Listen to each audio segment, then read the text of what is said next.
Magandang umaga po sa ating lahat, mga minamahal na kapatid. Purihin ang Panginoon sa oras na ito. At muli ay binabayan na naman po tayo ng ating pong Panginoon sa ating pong pamumuhay. Salamat po sa biyaya ng pagpapala na palagi pinagkakalot sa bawat sa atin.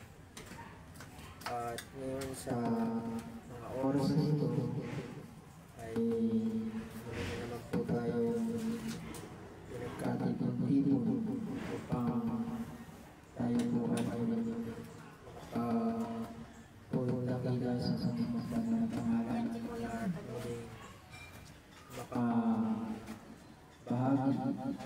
sa mga salita na ating pong mapag-aaralan ulit sa araw na ito upang tayo po ay malakas sa ating pananampalataya. At ngayon sa oras na ito, hindi ay ating kasalamatan ng Panginoon Diyos Ama sapagkat siya ang bibigay talaga sa ating lakas ng panganawan sa ating pang-araw-araw na pamumuhay sa pagdating upang magawa ang lahat ng ating gawain na ating pinabubuhay sa pagdating. At ngayon po sa oras na ito tayo po ay magiging lumako sa ating pag-aaralan. At ang ating pag-aaralan ay sinasabi po na ng ating Panginoon sa mga sulat ng mga apostol Pablo, yung pagpapakabanal. Kasi meron pong sinasabi sa mga sulat ng apostol Pablo sa 1 Corinto 1 versikulo 2 sa mga iglesia ng Diyos. Dito po sa 1 Corinto 1 versikulo 2. Ano po sinabi dito? Sa iglesia ng Diyos na nasa Corinto, sa makapagbagay sa mga pinapagbanal kay Kristo Jesus na tinawag ng mga banal, na kasama ng lahat ng mga nagsisitawag sa bawat dako sa pangalan ng ating Panginoong Jesucristo na kanila at ating Panginoon. Ano po sinasabi niya? No? Tungkol sa iglesia ng Diyos, no? Na pinapagbanal kay Kristo Jesus, sinasabi dito na tinawag na mga banal. No? Kahit mga iglesia ng Diyos, no? Napaka-importante po sa atin na tayo po ay mga pakabanal. Sapagkat kaya nga rin po ang sinasabi ni Apostol Pedro. Basahin po natin dito po sa 1 Pedro kapitulo 1 versikulo 15. Ano po yung sinasabi niya? 1 Pedro kapitulo 1 versikulo 15 hanggang patuloy sa versikulo 16. Ano po yung sinabi niya? Ngunit iyang banal ang sa inyong tumawag ay mga pakabanal naman kayo sa lahat ng paraan ng pamumuhay. Sapagkat nasusulat kayo'y mga pakabanal sapagkat ako'y banal. Ano po yung sinabi niya?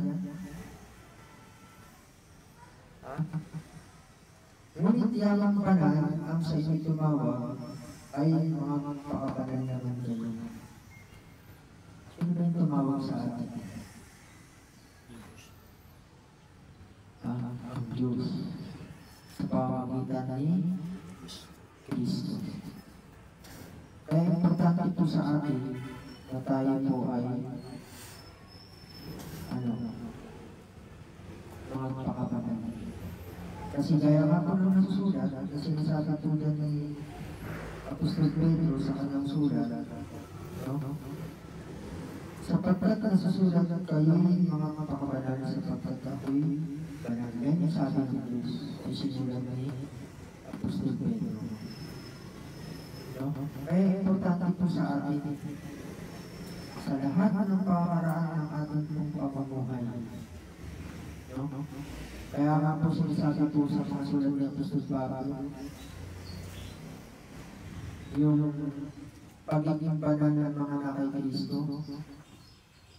Paano ba maging banal? Sino ba ang ginagawang kabanalan sa atin?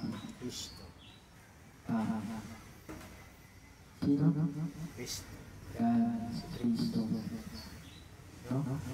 Mapapasa po natin yun dun sa may 1 Corinto, Kapitulo 1, versikulo 30. Basahin nga po natin yun. 1 Corinto 1, versikulo 30. Dadapat sa Kanya kayo'y nangasa kay Kristo Jesus, na sa atin ay ginawang karunungan mula sa Diyos at kaluwalhatian at kabanalan at katubusan. Katuwiran. No? Ano po sinabi na? Tayo ay mga nakay Kristo, ginawang kabanalan sa atin si Kristo mismo. No? At para tayo ay maging banal, no, dahil si Kristo nga ang ginawang kabanalan sa atin, anong dapat natin gawin? Yan yung sinasabi din sa Colossus 3, versikulo 17. Ano bang inyong ginagawa sa salita o sa gawa? Gawin ninyo sa pangalan ng Panginoong Kristo na kayo'y nagpapasalamat sa Kanya. Kasi si Kristo hindi lang kabanalan sa atin.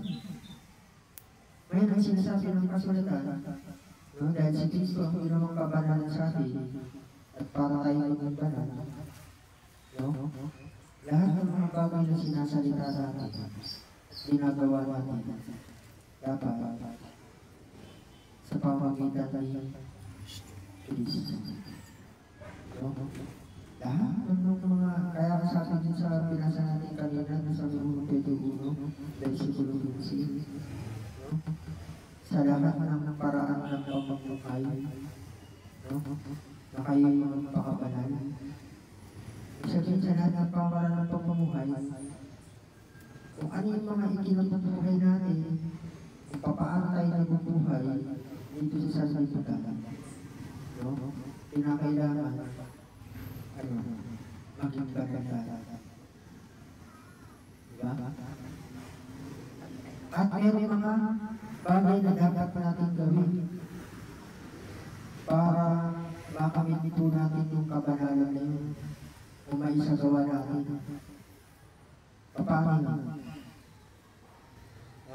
Ito po yung isang halimbawa sa 1 Tesalonica. 1 Tesalonica, Kapitulo 5. Umpisahan po natin dito po sa versikulo 16. Umpisahan natin dito sa versikulo 14. At aming ipinamamahid sa inyo, mga kapatid, na inyong paalalahanan ang mga magugulo, palakasin ang mga mahihinang loob, alalayan ang mga mahihina, at maging mapagpahingod kayo sa lahat. Tignan niyo po yan, versikulo 15. Tingnan nga ninyo na huwag gumanti ang sinuman ng masama sa masama. Ngunit sundin ninyong lagi ang mabuti. Tandaan po natin yan. Lagi yung doon tayo lagi sa mabuti. No? Ang isa sa iba at sa lahat. Magalang kayong lagi. Magsipanalangin kayong walang patid. Sa lahat ng mga bagay ay magpasalamat kayo sapagkat ito ang kalooban ng Diyos kay Kristo tungkol sa inyo. Huwag ninyong patayin ang hiningas ng Espiritu. Versikulo 19. Hanggang patuloy. Versikulo 20. Huwag ninyong hamakin ang mga panghula. Tubukin ninyo ang lahat ng mga bagay. Ingatan ninyo ang mabuti. Layuan ninyo ang bawat kayo ng masama at pakabanalin kayo lubos ng Diyos din ng kapayapaan at ang inyong espiritu at kaluluwa at katawan ay ingatan buo na walang kapintasan sa pagpapalito ng ating Panginoon Jesucristo. So yun po yung mga bagay na sinasabi po sa atin, no? Para tayo ay maging banal. No? Tandaan po natin yan. Sapagkat ito po yung mga bagay na sinalita ng Diyos kay Kristo at ipinasulat po sa mga apostol. No? Kaya nga sabi ng Apostol Pablo din, binasa natin kanina, na ipinamamagbat na sa atin. No? Na pag kami magmugulo, paalalahanan natin. No? Ano pa? Palakasin yung mga mahihinang loob. No? Minsan kasi, meron mga mahihinang loob sa atin, di ba? Pero, yung mga malakas ay yung mga nagpapaalaala sa atin. No? Tayo sa isa't isa. No? Gaya yung sinasabi din sa may Roma 15. Ano yung sinabi doon? Basahin na po natin dito sa Roma 15. Versikulo 1. Tayo ang malalakas ay nararapat magbata ng kahinaan ng mahihina. At huwag tayong magbigay lugod sa ating sarili. Bawat isa sa atin ay magbigay lugod sa kanyang kapwa, sa kanyang ikabubuti, sa ikatitibay. No? Yan yung mga bagay na gagawin po natin para panatili po natin yung pagiging banal. Kasi gaya nga sinabi kanina, no? Yung sa lahat ng paraan ng pamumuhay natin. No? Para yung sinasabi din sa binasa natin kanina sa Una Tesalonica 5, no? Yung ating katawan, no? Ano sinabi doon? Maingatang buo na walang kapintasan. No? Saan ba mabasa yun? Malalakang tayo, Una Tesalonica 5, versikulo 22. No? Kasi nasabi niya, at pakabanalin kayong lubos ng Diyos din ng kapayapaan at ang inyong espiritu at kaluluwa at katawan ay ingatan buo na walang kapintasan. No? Hanggang saan? Sa pagpapalito ng ating Panginoon sa Kristo. No? Yung walang maipipintas sa atin. No? Ang Diyos. No? Kasi yung kapurihan po natin, no? Sa Diyos, hindi sa mga tao. Kasi kailangan po natin magbanal sa harapan ng Diyos. Yung walang maihahatid sa atin ng Diyos na doon sa mga bagay na masama. Kaya nga, kahit yung anyo lang ng masama, pinalalayo tayo dito. Kasi pagka lumapit tayo sa mga anyo pa lang, yun yung magiging handa para sa atin na tayo ay hindi maging banal. No? Kaya doon pa lang sa anyo, para mapanatili sa atin yung ating espiritu, yung ating kaluluwa at yung katawan, ay maingatan ang buo na walang kapigtasan. Kaya doon pa lang sa amin ng mga masasama na yun, no? Pinalalayo lang tayo dito. No? At para malayo po natin yan, no? Kasama din binasa natin kayo na magsipanalangin kayo walang pati. Pag sinabi mo walang pati, panay. Pagka meron tayo nakitang kaayuan ng masama, no? Yan yung papasok yung panalangin ka mo. Sana po, nailayo ako dito sa kasamaan mo. Diba? At pagka nagagawa natin yan, hindi natin napapatay ng linas ng Espiritu. Kasi sinasabi yan, huwag ninyong patayin ang linas ng Espiritu. Importante kasi sa atin, dahil pag pinatay natin ang linas ng Espiritu sa atin, pwede tayong pasukin dyan na Diablo. Kasi alalahanin po natin si Apostol Pedro rin lang sabi ko. Kayo maging mapapabigil.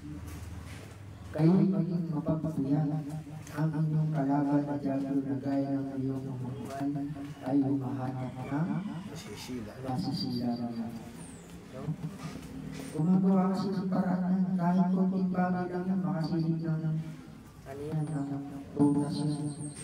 Doon papasok yan para masila ka. No?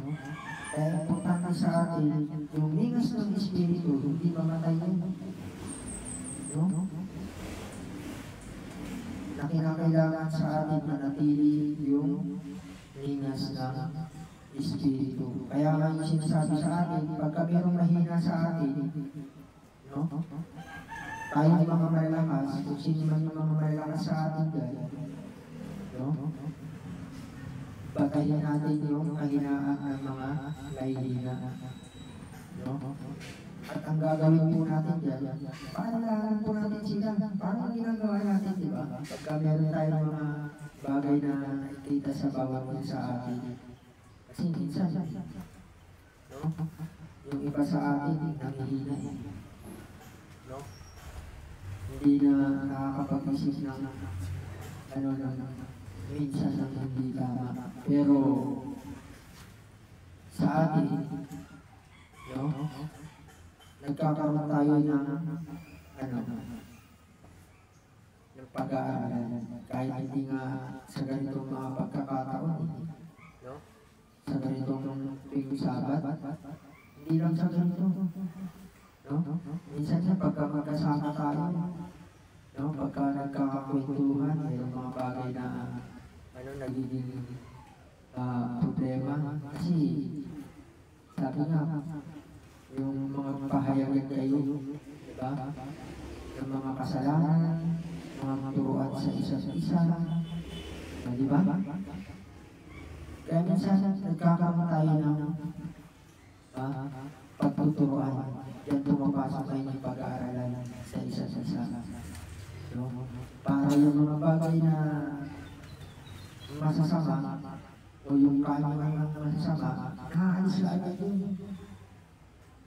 No? Para mapanatili po natin yung pagiging banal po natin sa harapan ng Diyos. Kasi importante sa atin yung pagiging banal. No? Kasi yan po yung sinasabi din sa Roman 12. Lagi po natin pinabasa.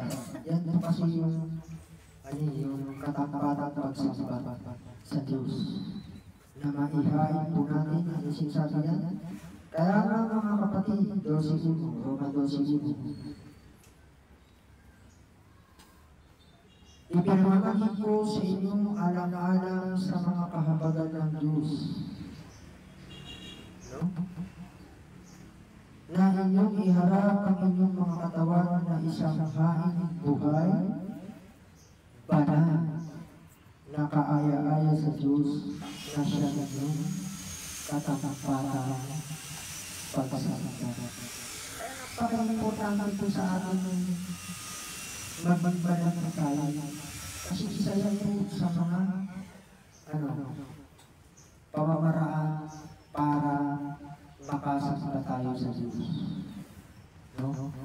Ang katatampatang pagsasama sa Diyos, kasama yung pag-ibig, banal. No? At hindi naman po natin gagawin yan. No? Gaya lang sa tuwing Sabado lang, o kaya sa tuwing Sabado lang, hindi lang yan. Kundi, gaya nga po sinabi kanina, sa may 1 Pedro 1, versikulo 15, ano sinabi nyo doon? 1 Pedro 1, versikulo 15, ngunit yamang banal ang sa inyo tumawag ay mga pakabanal naman kayo sa lahat ng alin ng paraan ng pamumuhay. Pag sinabi sa lahat ng paraan ng pamumuhay, hindi lang isang araw sa isang linggo. Tama ba? Kundi sa lahat ng paraan ng pamumuhay. Ibig sabihin, araw-araw, oras-oras, minuto, lahat ng mga ginagawa natin para tayo ay mabuhay, kinakailangan maging banal tayo. No? Pag sinabi maging banal, no? Yan yung katatampatang pagsasama sa Diyos. No? Yung walang kapintasan sa harapan ng Diyos. No? Kasi importante po sa atin yung bilang mga iglesia sa Diyos. Kasi yan yung sinasabi natin yung binasa natin sa mga Korinto. No? Yung tungkol sa iglesia sa Diyos, 1 versikulo 2. Kasi iglesia tayo ng Diyos, di ba? At ang iglesia ng Diyos, no? Pinapagbanal yan kay Kristo Jesus. No? Kaya sinasabi dito sa unang binasa natin kanina, sa 1 Korinto 1, versikulo 2. Basahin natin. Sa iglesia ng Diyos na nasa Korinto, nasa Korinto rin yun. Sabihin naman, nasa Korinto lang ba?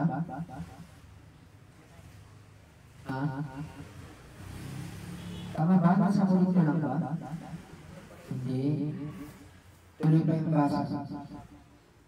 Sa mga bagay sa mga pinapagbanal kay Kristo Jesus na tinawag ng mga banal na kasama ng lahat ng mga nagsisitawag sa bawat dako.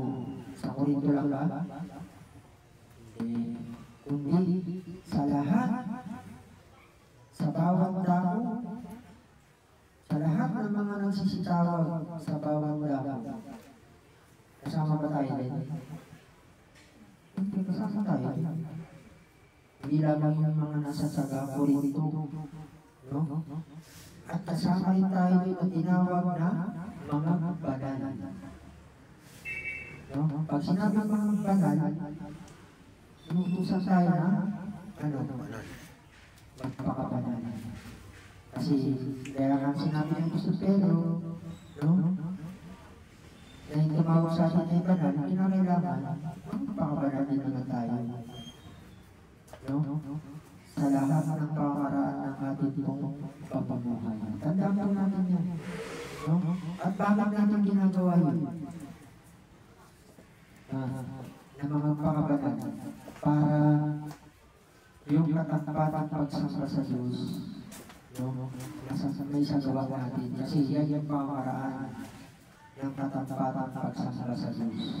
Hindi tuwing nandito lang tayo sa araw ng Sabado, iyan lang yung tinatawag natin pagsasamba. ang tunay na pagsamba sa Diyos, yung katampatang pagsamba sa Diyos, yung maihain po natin yung ating mga katawan na alin, na isang buhay. No? Yung banal na kaaya-aya sa Diyos. Kasi yan yung katampatang pagsamba. No? At ano pa? Tuloy pa natin yung sinasabi dito sa Roma 15. No? Ano sinabi doon niya?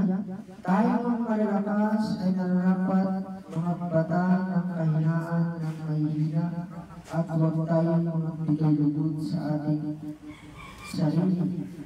Bawat isa sa atin ay magbigay lugod sa kanyang kapwa, sa kanyang ikabubuti, sa ikatitibay. Tandaan po natin yan. Kung ano yung mga bagay na ikabubuti ng ating kapwa, sa lahat sa atin, no? Yung lagi yung iyan natin, i-insert natin, no? Huwag tayong patayin sa masama, no? Huwag natin gatihin yung masama. Diba? Binasa natin sa may unang Tesalonica City ko, versikulo 14 hanggang 15. Diba? Bakit kailangan natin gawin yan? Versikulo 3, sapagkat si Kristo man ay hindi nagbigay lugod sa kanyang sarili, kundi gaya ng nasusulat, ang mga pagkalipusta ng mga nagsialipusta sa iyo ay nakahulog sa akin. Sapagkat ang anumang mga bagay na isinulat ng una ay nakasulat dahil sa katutunan natin upang sa pamamagitan ng pagtitiis at pag-aliw ng mga kasulatan ay magkaroon tayo ng pag-asa. No?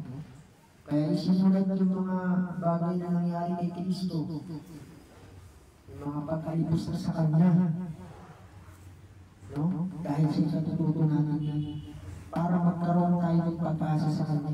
Kasi importante yung pag-asa. No? Kaya yung pagiging banal po natin, no? Ay sa pamamagitan ng Kristo. No? Wala nang iba. No? Sa pagiging kay Kristo po tayo nagiging banal. Dahil si Kristo ang ginawang kabanalan po sa atin. Kaya yung mga bagay na ginagawa natin, yung mga bagay na pinilinis natin dahil sa Kanya, no? Doon tayo nagiging banal. Kaya isinulat lahat ng mga bagay tungkol sa Kanya sa ikatututo natin, no? Para tayo ay mga aliw. No? At ano pa sinabi niya? Versikulo 5, loobin ginawa ng Diyos ng pagtitiis at pagkiliw na kayo ay magkaisa ng pag-iisip sa isa't isa ayon kay Kristo Jesus. No? Kasi kailangan po kasi natin na magkaroon po tayo ng pagkakaisa ng pag-iisip kay Kristo. No? Kaya kahit konti lang yung mga bagay na nandiyan na mga nakikita natin nandiyan ng masama, huwag natin pahintulutan. No? Kasi ang Diablo talagang pumipilit na pumasok sa atin din. No? Kung mapapansin nyo, diba? Kahit sino ginagamit sa atin, kahit anong bagay ginagamit. Ganyan kasi ang Diablo. Parang ginawa ng Diablo kay Kristo. Diba? Nag-ayon si Kristo. 40 araw at 40 gabi, nagutom siya. Paano siya sinusunod ng Diablo? Diba? Sinasabihan pa nga siya na magpapatihulog. Kapagkat nagsusubo ang ama ng mga angkin. No? Diba? Ganun na nagsusunod ng Diablo eh. Pati yung sanlibutan. pinapangako niya kay Kristo para lang sumamba sa Kanya. No? Ganun balokso ang Diablo. No? Sa atin naman ngayon, sa pamamaraan ng ating itong mga pamumuhay, no? Lahat ng bagay ginagamit natin. No? Pagka minsan nakakaisip tayo ng masama, sa Diablo galing yun. No? Pero pagka yung mga mabubuting bagay yung naiisip natin at saka yung nagagawa natin, no? Sa Diyos. No? Kasi meron tayo mga naiisip na kasama, meron tayo mga naiisip na mabubuti. No? Pero pagka yung mabuti, ang nasa isip natin, ibig sabihin, ang Diyos ay sa atin, sumasa atin. No? Yung pag-iisip ni Kristo, yun yung nasa atin. Pagka mabubuting bagay, yung nasa atin, nararamdaman kasi natin din. No? Sa atin pong mga sarili. Pero pagka masama na, parang iba din. Ang Diablo na. Kaya pag naiisip natin masama na yung nagagawa natin, huwag na natin ituloy. No? Yan yung papasok yung sabi, magsipanalangin kayo walang pati. Gagawin natin, siyempre manalangin tayo kasi hindi ako makapangyarihan yan. Wala tayong magagawa yan kung tayo lang. Kaya tinuturuan tayo manalangin. Bakit? Para may tumulong sa atin. No? Kasi sabi ng Kristo, kung kayo ibalik sa akin ay wala kayo magagawa. Ibig sabihin, talagang kailangan natin si Kristo. No? Siya makakatulong sa atin. Kasi kaya natin si Kristo, ano sinabi din sa may Juan? Ano yung ginagawa kasi ni Kristo? Baka siya siya dyan. 1 Juan.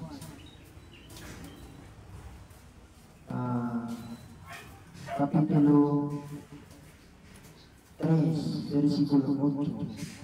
Ano sinabi dyan? 8:3-8.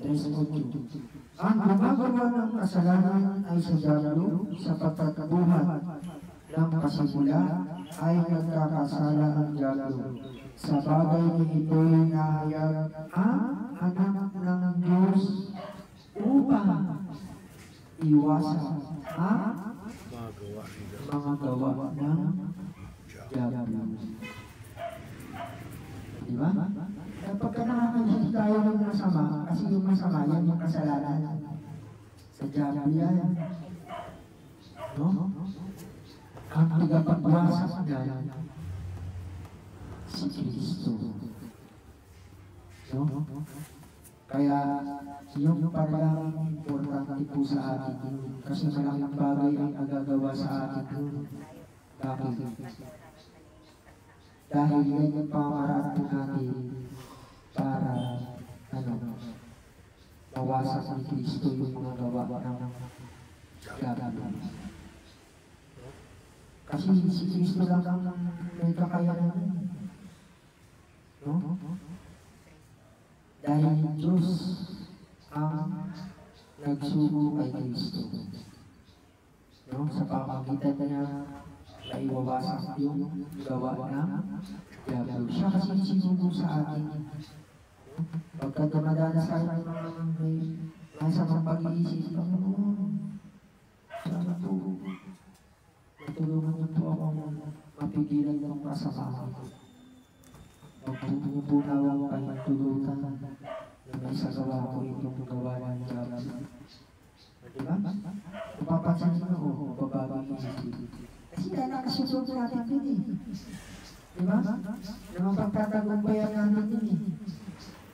Yung masamang pag-iisip niya eh. Diba? Dahil lang dun sa pananampalataya mo ng kay Kristo na lahat, sabi ng Apostol Pablo ba? Pananampalataya kasi ng Apostol Pablo kay Kristo eh. Lahat ay aming magagawa doon sa nagpapalakas sa akin. Ganun din tayo. Kasi sabi rin ang Apostol Pablo, magsitulan kayo sa akin gaya ng walang Kristo. Diba? Magagawa rin natin yung mga bagay yun. No? Kasama si Kristo. Kasi kung tayo lang, wala tayo magagawa. Diba? Kahit sa lahat ng mga bagay na dumarating sa atin, hindi lang ang mga nasa mapagisip, kahit yung mga nangyayari sa ating buhay. No? Kasi talagang tayo sa sibutang ito, marami talaga tayo mga mararanasan. No? Kasi bilang mga anak kay Kristo, hindi tayo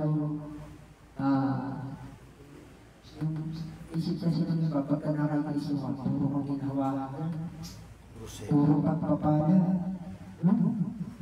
Mas gamang ang alin. Kapitasian. Bakit? Si Kristo ba nandito sa sanlibutan, yung pamarito ba sa sanlibutan?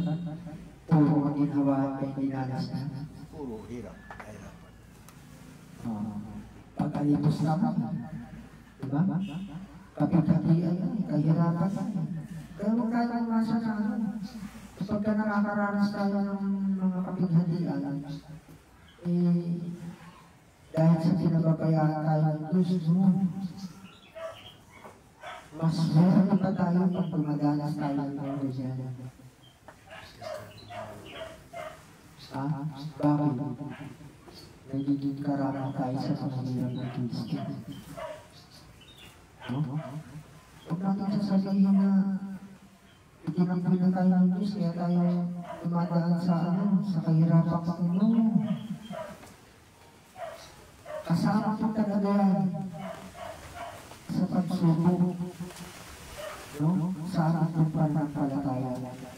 Kasi gaya nga sinabi mo sa Roma 5, ano sinabi doon? Roma Kapitulo 5. Kasi kung wala yung kapighatian na yan,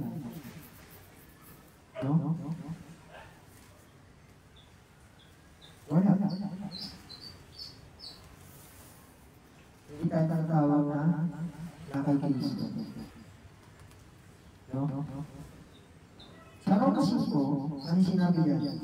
Versikulo, usapan natin dito sa versikulo 1. Ano sinabi yan? Yan nga ng mga inaaring ganap sa pananampalataya ay mayroon tayong kapayapaan sa Diyos sa pamamagitan ng ating Panginoong Jesucristo. No? Kapisakat rin po doon sa ating kapatid na nasa ulang na po, Sister Tita Carasan. No? Ano po sinasabi niya? No? Inaawar ko ganap sa pananampalataya, mayroon tayong kapayapaan sa Diyos. No? Ito yun. No? Kasi yung kapayapaan niya kay Kristo, kaya na sinasabi yan. No? Dahil meron talaga tayong nadanasin mga kapighatian dito sa sanlibutan. No? Sinilita lang ni Kristo yan yung muna para magkaroon tayo ng kapayapaan sa Kanya. Diba? Lagi po natin pinabasa yun sa may Juan 16, versikulo 33. Diba? Sinasabi ko ito upang kayo magkaroon sa akin na kapayapaan. Sa sanlibutan ito'y mayroon kayo kapighatian.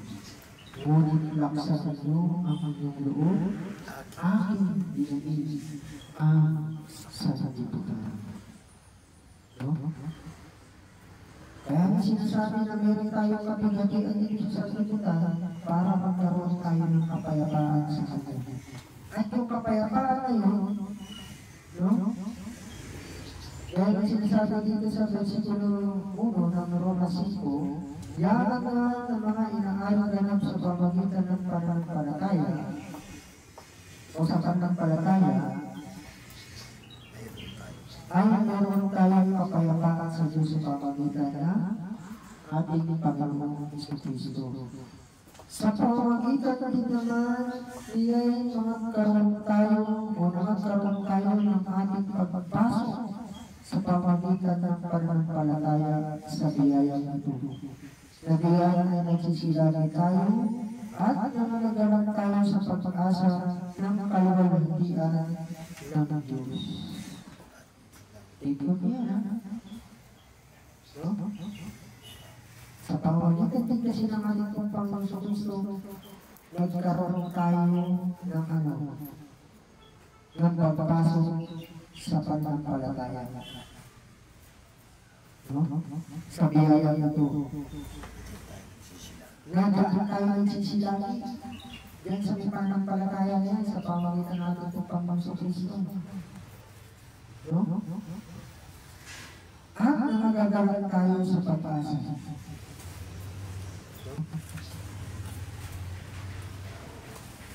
Ng kaluwalhatian ng Diyos. Ano pa? Versikulo 3. At hindi lamang ngayon, kundi naman nagagalang tayo sa ating mga kapinatian. Ito yung sinasabi natin kanina. No? Maswerte pa tayo at dumadanas na tayo ng mga kapinatian. Na siyang kinagagalang lang natin yung mga kapinatian na dumarating sa atin. Bakit? Alam mo kung ano nagagawa ng kapinatian niya? Ha? Tuloy pa yung basa. Na nalalaman ang kapinatian ay gumagawa na katsagaan. Sa pamagitan pala ng kapinatian niya. No? Kaya dito mapasok ko yung paggawa ng katsagaan. Another term ng katsagaan. Ha? Yan, pagtitiis. So, kailangan muna siguro sa inyong isip kung ano yung pagtitiis na yun. Pagka nagawa natin yung pagtitiis na yun. Ano yun? Mapapalad ang mapapalad ang magtiis pala. Di ba? Nasa pala. Ang magtiis hanggang sa wakas. Ang siya maliligtas. Hindi mo kasama pa rin sa pagtitiis para maligtas. Di ba? Eh di kasi hindi pa tayo. Dumadanas tayo ng mga kapinatian yan. Kasi yung mga kapinatian yan, gumagawa ng katsagaan yan, ng pagtitiis. At ano pa? At ang katsagaan ng pagpapatunay. At ang pagpapatunay na pag-asa. Maliligtas ng pag-asa. No? At pagkakita ng pag-asa, ang sinabi niya, at ang pag-asa ay hindi umihiya sapagkat ang pag-ibig ng Diyos ay namumuhos sa ating mga puso sa pamagitan ng Espiritu Santo na ibinigay sa atin. Diba? Nagsimula sa kapigatian, mga dinadanas natin, at sa kapigatian niyan, gumagawa ng katsagaan, ng pagpagtiis, at nandiyan yung pagpapatunay, at nandiyan lang ngayon yung pag-asa. At yung pag-asa niyan, hindi humihiya. Sabihin, pag nandun sa kanyang pag-asa mo, hindi ka mapapahiya sa kanya. No? Kahit na yung mga hinihiling natin, nararamdaman natin yun. Na ano? Natatanggap po natin.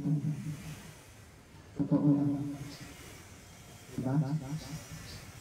Paano? Sana po sa araw na ito, sa paghahanap ng buhay ko ulit, makauwi ako ng ligtas mamaya. Diba? Pansinin nyo, pagka ganun pa lang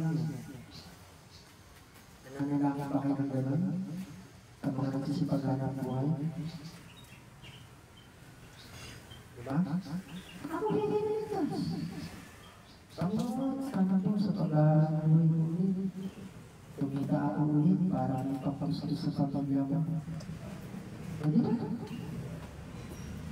So yung pag-asa kasi, hindi humihiya yan. Basta, sabi nga ng Diyos, hanapin niyo muna ang kanyang kaharian. At ang mga bagay nito ay bawal na darating sa inyo. Eh, nasaan ba yung kaharian ng Diyos?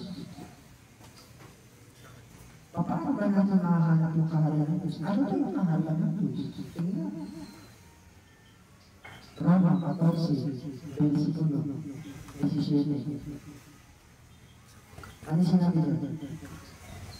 Roma 14, versikulo 17.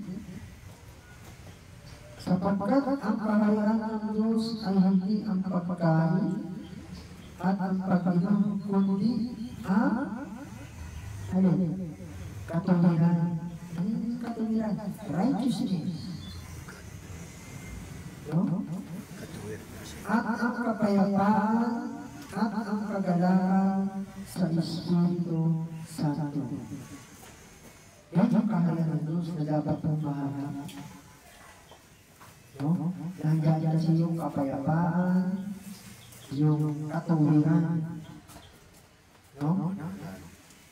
Nandiyan po yun. Pag nahanap mo yan, yung mga bagay na pangangailangan mo, pawang darating sa iyo. Kaya pag tumihiling ka sa Diyos, pinapabayaan ang Diyos. Gagdag sa iyo yan. No? Dahil nahanap mo yung kanyang kaharian. Kinakailangan magkaroon ka ng pagiging righteousness, yung katuwiran, yung kapayapaan. Kailangan nandiyan yung lagi sa iyo. No? Kahit ano nangyayari sa iyo, payapa ka pa rin. Diba? Kasi alam mo, no? Yung mga bagay na sinasalita ng Kristo. Kaya kung ano man yung mga bagay na nangyayari sa iyo, kapinhatian na, no? Magalang ka. Magalang ka pagka dumadanas ka sa mga bagay na ganyan. Huwag mo itakwil ang Diyos. No? Huwag mo sabihin sa Diyos, Panginoon, bakit ako pa? Hindi mo kailangan sabihin ko yun. May plano ang Diyos kung bakit lumaran sa iyo. Kasi kalakit ng pananampalataya. No? Kalakit yan sa mga hirap ni Kristo para makasama tayo sa mga hirap ni Kristo. No? Kasi importante po sa atin na tayo ay magkaroon ng pag-iisip mula kay Kristo. Para yung mga bagay na dinadanas po natin, mapagtagumpayan po natin. No? Kasi yan yung sinasabi na laksan ninyo ang inyong loob, aming dinaiian sa libutan. Yan sabi ni Kristo. No? Paano natin nalagay sa libutan? Ha? Kaya lang ba natin sa sarili lang natin? Hindi sa pamagitan ng pananampalataya po natin. Yan po natin malagay na sa libutan. No? 1, 5, versikulo 4. No? Ano sinabi na? 1, kapitulo 5, versikulo 4. Sapagkat ang sino mang ipinanganak ng Diyos ay dumadai sa sanlibutan. No? At ito ang pagtatagumpay na dumadai sa sanlibutan sa makatabi ay ang ating pananampalataya. Tingin po natin yan. Para magayin po natin yung sanlibutan. Ang sinasabi ng Kristo na laksasan nyo ang loob aking pinaitin sa sanlibutan. Kaya natin magayin sa sanlibutan sa pamagitan ng pananampalataya po natin kay Kristo. No? Kaya kung ano rin yung mga nangyayari po sa atin, isipin po natin na meron tayong kapayapaan kay Kristo. Sabihin kung tayo napalisa, tayo magululihanan kung ano yung mga bagay na nangyayari sa atin. No? Kasi yung una pa lang sinabi ni Kristo yan. No? Kaya sabi rin sa mga sulat ng Apostol Pedro ba yan? Huwag kayo mga tungkol sa mahigpit na pagsubok sa inyo na di karaniwang bagay. Bakit hindi natin kailangan kapagpakayo? Ha? Kasi muna pa lang eh. Naranasan na ng Kristo yan. No? Kaya nga sinasabi niya na meron tayong kapighatian dito sa sanlibutan. No? Kaya nga sinulat ng mga bagay niya sa ikatututo natin. tulad ng binasa natin kung kanina sa mga sulat ni Apostol Pablo sa may Roma 15, versikulo 3 hanggang 4. No? Ay sulat yan sa katututo natin para yung pagpagiliw ng mga kasulatan, no? Para magkaroon po tayo ng kakayapaan sa Kanya. No? Kaya yun po ang dapat po natin alalahanin ng mga kapatid para mapanatili po natin na tayo maging banal, no? Sa harapan ng Diyos. No? Yun po kasi ang napaka-importante po sa atin sapagkat kasama po yan doon sa katampatan pagsasara sa Diyos. No? At yung pagsasara sa Diyos, yung katampatan pagsasara sa Diyos, sa lahat ng pamangaraan ng ating pagpapamuhay kinakailangan may isagawa po natin. Hindi lamang sa sabat na ito, sa sabat na ito, hindi lamang isang beses sa isang linggo, no? Yung pagsasara, kundi sa buong panahon ng ating buhay. At magagawa po natin yan kung naihaharap po natin yung ating mga katawan na isang haing buhay, banal na kaaya-aya sa Diyos na siya ang katampatan pagsasamba. Yan yung sinasabi nito sa Roma 12, versikulo 1. So ito po yung mga bagay natin na napag-aralan sa oras nito mga kapatid ko sa Panginoon.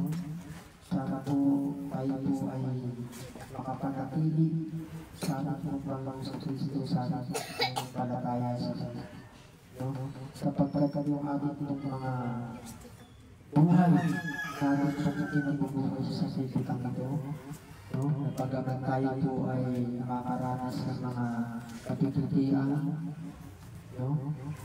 Ay huwag po natin ikabalisa, no? Kundi yung mga bagay na yan, kailangan po talaga natin itiisin yan, no? Pero yung pagpag-iisip po natin dito sa sasaliputan, may katapusan po yan, no? Ang isipin po natin, no?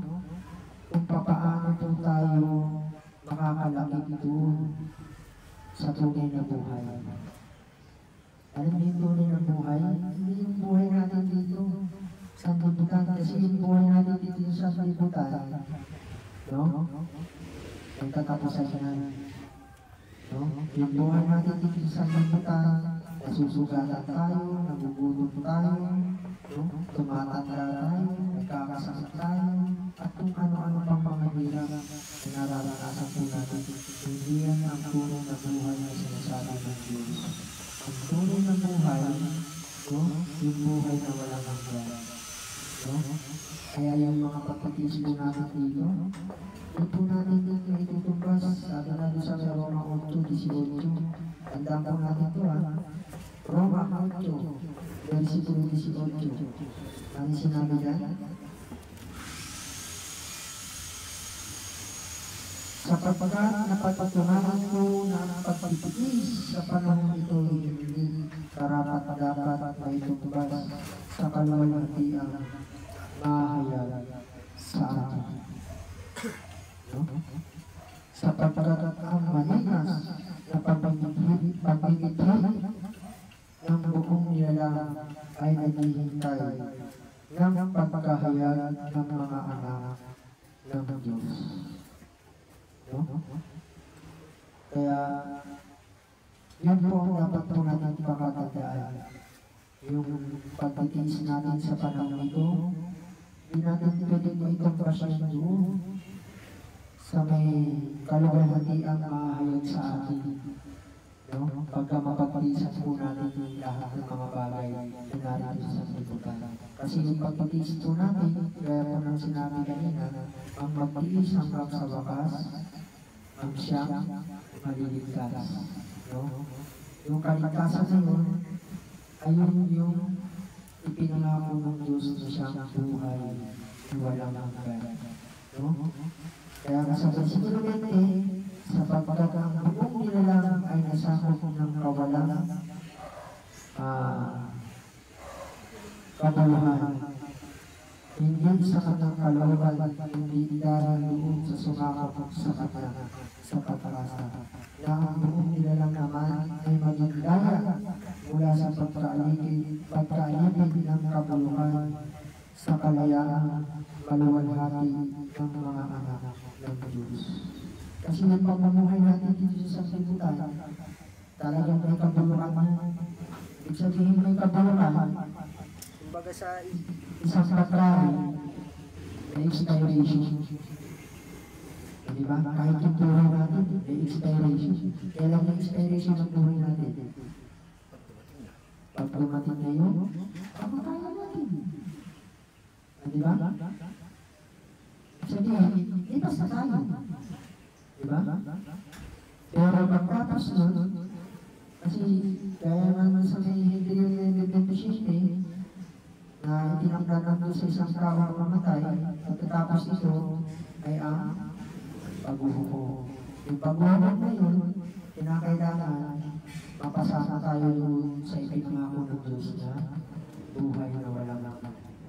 No? Kaya magtiis tayo, habang tayo ng buhay dito. No?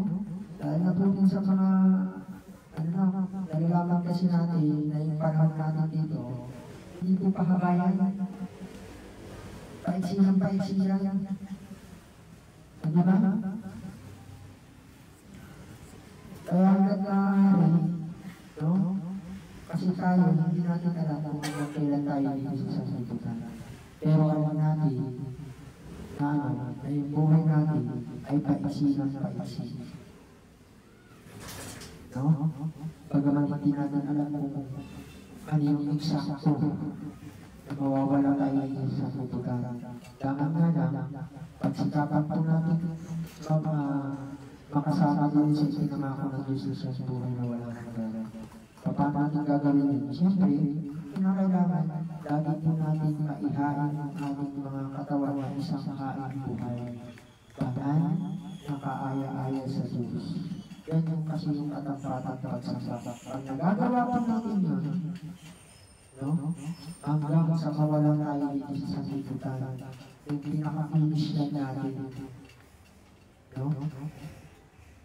Ang Diyos na nakakala, pero may pagkaasa po tayo dito. Kasi nabasa po natin yung pangako ng Diyos. Diba? Isimulan sa atin yung mga dapat natin gawin para makalapit tayo doon sa ipinangako ng Diyos sa buhay na wala lang. No? Kaya ito po mga kapatid ko sa Panginoon, naman po nabiyayaan naman po tayo ng salita ng ating Panginoon Diyos.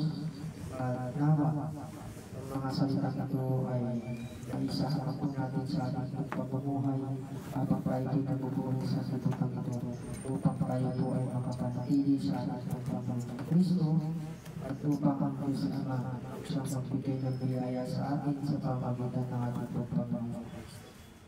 Tuloy Panginoon sa oras nito at magandang nalalapit na katanghalian sa ating lahat at isabat ito sa mga nanonood po sa atin sa ating pong live na ito at naway lubinawa ng Diyos sa tayong lahat ay magkaisa ng pag-iisip kay Kristo. At ito po at isabat po sa ating lahat. Amen.